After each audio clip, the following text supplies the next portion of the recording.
Here with junior guard Chase Forte, the Demons a split weekend in conference play, first of two in a row with a Saturday home game and a Monday road game, and Corpus Christi coming in on Saturday. And Chase, I know many of this team was not here last year when these two teams played three times, but looking at this year, what do you guys see from Corpus as you head into Saturday's game?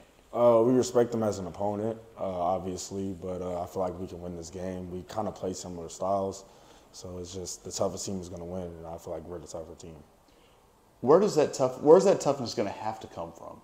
It's going to have to come from the whole team. It's going to be a complete effort. Me, myself, I'm going to have to guard and defend a little bit better than how I did last game.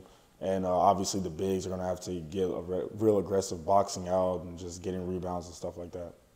You talked about last game you didn't defend well. 2 games ago you certainly did against Jordan Johnson. It was a team effort, but you were kind of the guy that was on him a lot. And when you see guys like that, do you take that as a personal challenge? I definitely take it as a personal challenge.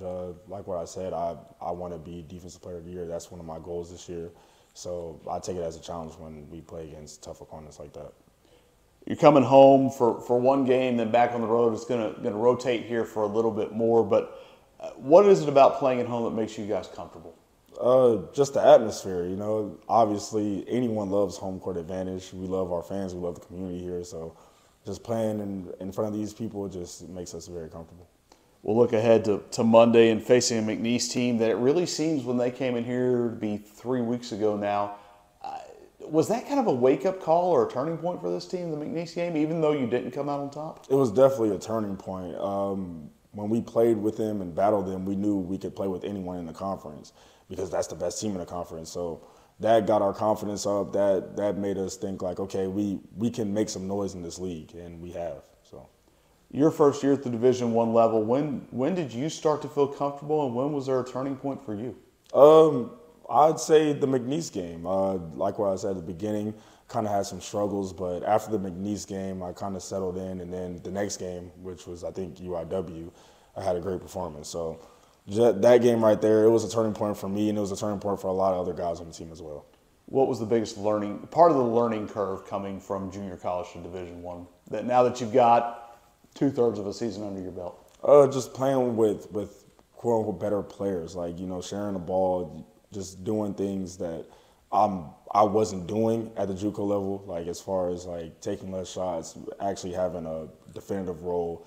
Like on my team, like on this team, is to play defense, rebound, stuff like that. So definitely role change is what I learned. Where you have been very, for a guard. I mean, you're a bigger guard, but for a guard, you've been rebounding very well. Is it, you talked about that being your role. Where did that come from in terms of comfort level, crashing the boards, getting back? We've seen you swoop in for some big offensive rebounds and defensive ones out of position as well. It's just to help my team win. As I said at the beginning of the year, an interview way back before the season even started, like I want to do whatever it takes for my team to win and for me to stay on the court. And if it's rebounding, if it's playmaking, if it's defense, whatever it takes to make my team win, that's what I'm willing to do. Getting downhill? Yes, sir. Of course, that's one of them too. Chase, thanks for your time. Yes, sir.